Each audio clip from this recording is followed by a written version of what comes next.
अस्सलाम वालेकुम। Learning with Wasim में इन्वेस्टमेंट वाइसली के साथ आपकी खिदमत में हाज़िर हूँ। आज का मेरा टॉपिक जो है वो इस बारे में है कि रिसेशन में आप किस तरह सर्वाइव करते हैं और रिसेशन में कौन से बिज़नेस ऐसे होंगे जिसमें आप बेहतर तरीके से अर्न कर सकेंगे। सो अपने टॉपिक की तरफ चलते हैं। जिस तरह आप जानते हैं कि इस वक्त पाकिस्तान एक रिसेशन पीरियड के करीब करीब है और ज़्यादातर चांसेस ये हैं कि आने वाले वक्त में पाकिस्तान को एक रिसेशन का सामना करना पड़ेगा। तो यहाँ ये बताना ज़रूरी है कि जब भी किसी मुल्क में रिसेशन आता है तो डेफ़िनेटली वहाँ की करेंसी जो है उसकी डिवैल्यूएशन हो जाती है, आपके एम्प्लॉयमेंट के मौके कम हो जाते हैं, आपके बिज़नेस के मौके कम हो जाते हैं, आपको काफ़ी सैक्रिफ़ाइस करना पड़ता है कई चीज़ों में।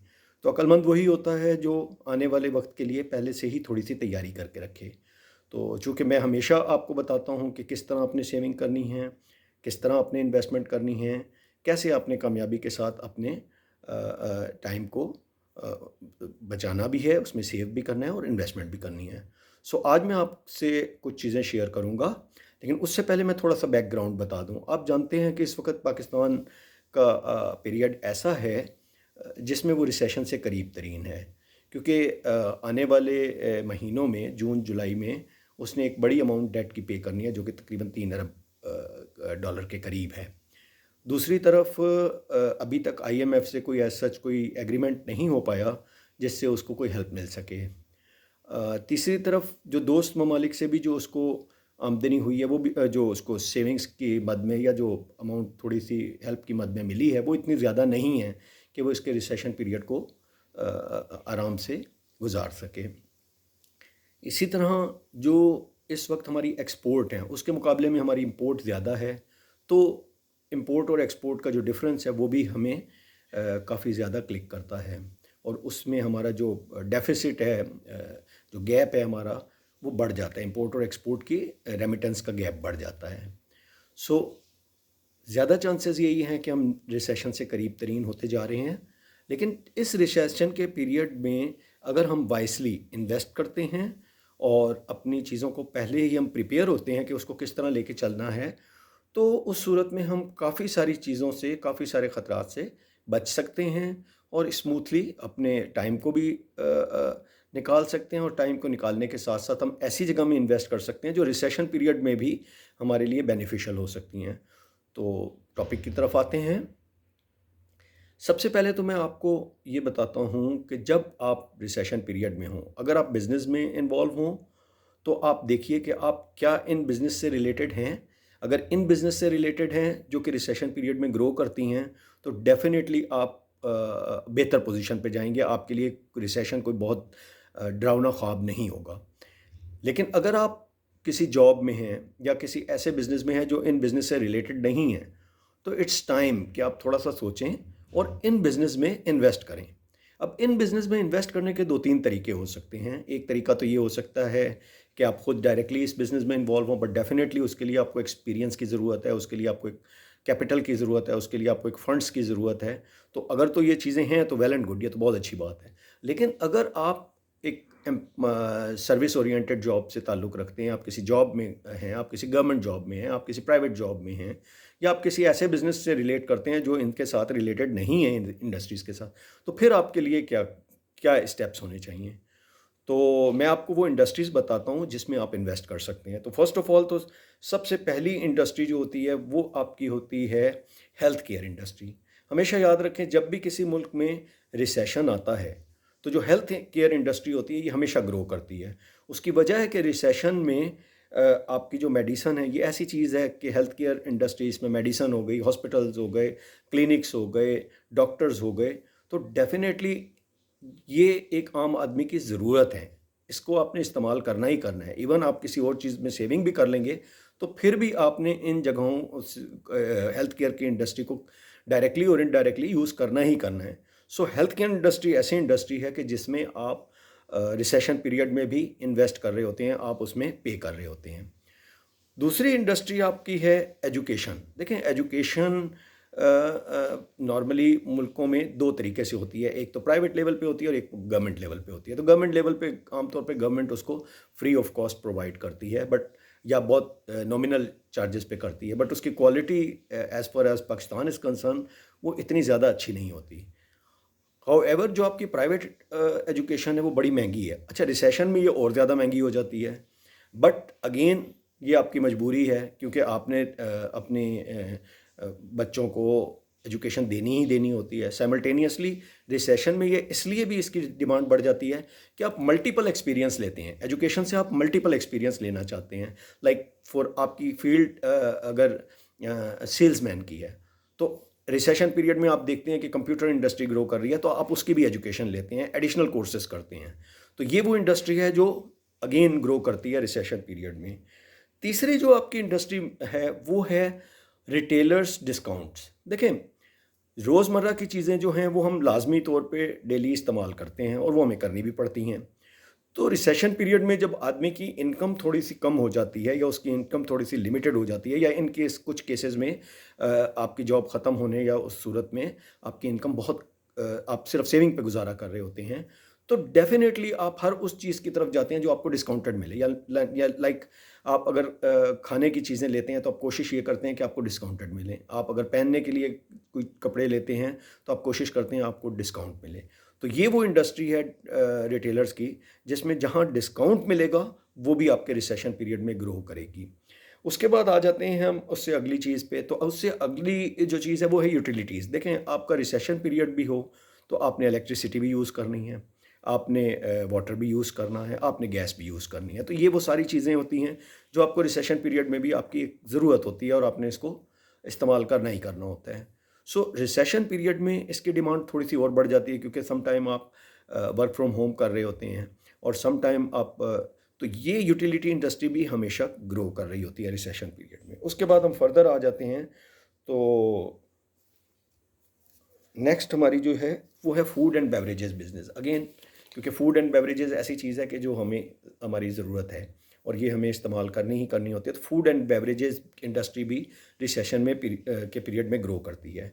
अब ये तो वो इंडस्ट्रीज़ हो गई जो मैंने आपको बता दिया कि जो रिसेशन पीरियड में ग्रो करती हैं। अब आपका सवाल, नेक्स्ट सवाल ये होगा कि हम लोग एडवांस में कैसे प्रिपेयर हों कि इन इंडस्ट्री से फ़ायदा उठा सकें। देखिए, अगर तो आप डायरेक्टली कोई बिज़नेस में इन्वॉल्व हैं तो फिर आप थोड़ा सा इन चीज़ों को मद्देनज़र रखते हुए अपनी अपनी बिज़नेस में इन चीज़ों को इंडक्ट करने की कोशिश करें। लाइक अगर आप रिटेलर हैं तो आप कोशिश करें कि आने वाले पीरियड में आप कुछ ऐसा सामान ले सकें जो आप डिस्काउंटेड ऑफ़र कर सकें।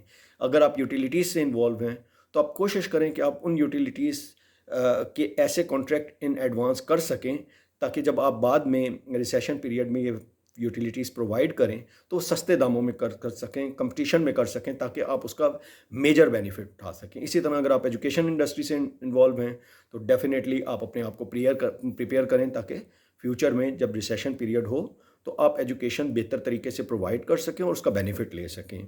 Same like health care industry, उसमें भी आप यही चीज़, अगर आप उसमें डायरेक्टली इन्वॉल्व हैं किसी मेडिकल स्टोर से, क्लिनिक से या डॉक्टर से, तो आप अपने आप को प्रिपेयर करें और उसमें आप इसको ग्रो कर सकते हैं।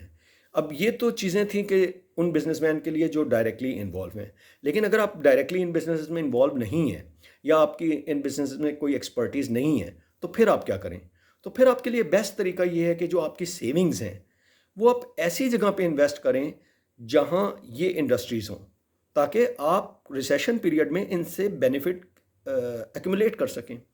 सो इसका जो सबसे आसान तरीका है वो ये है कि आप स्टॉक मार्केट में इन्वेस्ट करें। एंड रिमेंबर, स्टॉक मार्केट में आप ट्रेडिंग के लिए इन्वेस्टमेंट नहीं करेंगे, आप ये इन्वेस्टमेंट करेंगे just to gain the dividends. जैसा कि आप जानते हैं कि हर कंपनियां अपने कुछ प्रॉफिट्स देती हैं एनुअल बेसिस पे, क्वार्टरली बेसिस पे, या ईयरली बेसिस पे। तो बेसिकली आपने जो इन्वेस्टमेंट करनी है वो अपने इस रिसेशन पीरियड को कवर करने के लिए स्टॉक मार्केट में करनी है, ताकि वहाँ से आपको इन इंडस्ट्रीज़ का डिविडेंड मिलता रहे और ये इंडस्ट्रीज जब कमा रही होंगी, ग्रो कर रही होंगी, तो आप अपना सरमाया जो है वो इन इंडस्ट्रीज़ में महफूज कर सकेंगे। रिसेशन पीरियड आपके सरमाए को ज़ाया नहीं होने देगा। इसलिए ज़ाया नहीं होने देगा कि आपने इन इंडस्ट्रीज़ में इन्वेस्ट किया होगा, और जब इन इंडस्ट्रीज़ में इन्वेस्ट किया होगा तो ये इंडस्ट्रीज़ ग्रो कर रही होंगी रिसेशन पीरियड में, ये ज़्यादा डिविडेंड दे रही होंगी, इनका जो कैपिटल है वो गेन कर रहा होगा, और डेफिनेटली जब आप शेयर होल्डर होंगे तो इस कैपिटल गेन के बेनिफिट को आप भी ले रहे होंगे, और ये कैपिटल बेनिफिट आपको भी मिल रहा होगा। सो मेरी एडवाइस ये है कि अगर आप किसी बिज़नेस से रिलेटेड नहीं हैं तो प्लीज़ आने वाले टाइम को सेव करने के लिए, रिसेशन पीरियड को कवर करने के लिए अपनी इन्वेस्टमेंट को एक प्रोपोर्शनेटली, जैसा मैं पहले भी बता चुका हूँ 50-30-20 के रूल्स के मुताबिक, कि आप जो 20% सेविंग करते हैं उसका 10% आप वैसे ही स्टॉक में इन्वेस्ट कर रहे होते हैं, तो उस इन्वेस्टमेंट को आप थोड़ा सा बेस ये कर लीजिए कि आप बहुत लॉन्ग टर्म बेस पे ना कीजिए, बल्कि आप उसको ये कर लीजिए कि उसको कन्वर्ट कर दीजिए just for the recession period in industry में इन्वेस्ट कर दीजिए, ताकि इससे आपको एक हेल्प मिलती रहे रिसेशन पीरियड में, आप इससे कोई प्रॉफिट लेते रहें, इससे आपको गेन मिलता रहे, और जब ये रिसेशन पीरियड गुजर जाए देन फिर आप अपनी इन्वेस्टमेंट को अगेन कन्वर्ट कर सकते हैं वापस स्टॉक मार्केट में, डिफरेंट पार्ट्स में और डिफरेंट उसके जो एवेन्यूज़ हैं उसमें। ये तो एक चीज़ हो गई। इसके अलावा अब मैं आ जाता हूँ थोड़ा सा उन इन्वेस्टमेंट्स की तरफ जो आपको मज़ीद बेनिफिट दे सकते हैं रिसेशन पीरियड में। तो इस पीरियड में आपके पास 3 ऐसी चीज़ें हैं स्पेशली फॉर पाकिस्तान प्रोस्पेक्टिव, जिसमें आप इन्वेस्ट करके अच्छा खासा गेन ले सकते हैं। तो इसमें पहली जो चीज़ है वो है आपका गोल्ड। डेफिनेटली जब भी रिसेशन पीरियड आता है, किसी भी मुल्क में आता है, तो सबसे पहला जो इम्पैक्ट आता है वो गोल्ड की प्राइसेस के ऊपर आता है, और गोल्ड की प्राइसेस जो हैं वो इंक्रीज़ कर जाती हैं। गोल्ड को हमेशा इन्वेस्टमेंट कहा जाता है, सेफ़ इन्वेस्टमेंट कहा जाता है, सेफ़ हेवन कहा जाता है, क्योंकि गोल्ड आप कभी भी चेंज कर सकते हैं, कन्वर्ट कर सकते हैं, ख्वाह वो रिसेशन का पीरियड हो या नॉन रिसेशन का पीरियड हो। तो गोल्ड में इन्वेस्ट करें, और ये मैं पहले भी आपको बता चुका हूँ कि गोल्ड में इन्वेस्टमेंट के लिए ज़रूरी नहीं है कि आप बहुत मेजर अमाउंट इन्वेस्ट करें, आप बहुत छोटी अमाउंट से भी इन्वेस्ट कर सकते हैं। और गोल्ड में भी इन्वेस्ट करने के 2 तरीके हैं। आप फिज़िकली गोल्ड भी कर सकते हैं, जो कि मेरा पसंदीदा तरीका है और सबसे बेस्ट है, लेकिन अगर आप इतना इन्वेस्ट नहीं कर सकते तो आप फिर इसको डिजिटल इन्वेस्टमेंट यानी किसी भी कमोडिटी ब्रोकर के थ्रू इन्वेस्ट कर सकते हैं। अगेन उसकी थोड़ी बहुत ट्रेडिंग कर सकते हैं, उससे एडवाइस ले सकते हैं, और उसमें आप बेनिफिट कमा सकते हैं। दूसरी चीज़ है सिल्वर अगेन, इसमें आपको इन्वेस्टमेंट की थोड़ी कम ज़रूरत होती है, और जैसे कि आने वाले टाइम में सिल्वर की डिमांड मज़ीद बढ़ेगी, क्योंकि गोल्ड का जो प्राइसेस हैं वो इंटरनेशनली बहुत ज़्यादा बढ़ती जा रही हैं, तो अल्टीमेटली जो सिल्वर है वो भी आपका गोल्ड के एक कोरिलेशन के साथ थोड़ा थोड़ा बढ़ेगा, और जब ये बढ़ेगा तो डेफिनेटली आपको बेनिफिट देगा। सो अगर आप गोल्ड में इन्वेस्ट नहीं करते तो और आपकी इन्वेस्टमेंट कम है, तो आप सिल्वर को भी कंसीडर कर सकते हैं। और ये वो 2 ऐसे आइटम हैं कमोडिटी में जिसमें आपके चांसेस ज़्यादा हैं कि आप इनमें ग्रो कर सकें। तीसरी चीज़ जो आपकी आ जाती है वो आ जाती है फॉरेन करेंसी। तो अगर आपके पास स्पेयर कुछ अमाउंट है तो आप उसको फॉरेन करेंसी में इन्वेस्ट कर दें, ताकि आपका जो रिसेशन पीरियड है उसमें आपकी करेंसी तो डीवैल्यू हो रही होगी, लेकिन अगर आपने किसी अच्छी ग्रोइंग कंट्री की करेंसी में इन्वेस्ट किया होगा तो वो आपकी अप हो रही होगी, अपवर्ड ट्रेंड होगा उसका, और वो आप बेनिफिट ले सकेंगे। चौथे जो इसमें चीज़ है वो है अगेन म्यूचुअल फंड्स, जो कि पाकिस्तान में बहुत ज़्यादा हैं, और मैं इंशाल्लाह आने वाले टाइम में डिफरेंट म्यूचुअल फंड्स के ऊपर सेपरेटली प्रोग्राम्स भी करूँगा, जिसमें ईच म्यूचुअल फंड्स के ऊपर मैं जाके ख़ुद पर्सनली आपको डिटेल भी दिलवाऊँगा और आपके लिए कॉन्टैक्ट्स भी अरेंज करूँगा, ताकि आप उसको स्मूथली इन्वेस्ट कर सकें। सो म्यूचुअल फंड अगेन एक ऐसी चीज़ है कि जो रिसेशन पीरियड में एटलीस्ट आपकी करेंसी को डीवैल्यू नहीं होने देता। सो ये कुछ मशवरे थे रिसेशन पीरियड के लिए। मेरी दुआ है कि पाकिस्तान को रिसेशन पीरियड का सामना ना करना पड़े और ये इस पीरियड से निकल जाए, लेकिन अगर ये हमें उसके लिए पहले ही प्रिपेयर होना चाहिए हिफ्ज़ मा तक़द्दुम के तौर पे, ताकि हम एहतियात के साथ अपनी इन्वेस्टमेंट को बचा सकें अपने लिए, अपने आने वाले फ्यूचर के लिए और अपने आने वाली जनरेशन्स के लिए। सो अगेन पहले की तरह हमेशा मैं जिस तरह आपसे रिक्वेस्ट करता हूँ कि invest wisely, learning with Wasim. Thank you. और इसके साथ साथ मैं ये भी ज़रूर आपसे कहूँगा कि अगर आपको मेरी वीडियो अच्छी लगी हो तो प्लीज़ मुझे सब्सक्राइब कीजिए और मुझे लाइक कीजिए, और अगर आपका कोई क्वेश्चन या कंसर्न हो तो प्लीज़ कमेंट्स कॉलम में उसको ज़रूर कमेंट्स कीजिए, ताकि मैं उसके ऊपर मज़ीद आपकी डिटेल में चीज़ें बता सकूँ। Thank you. Good bye.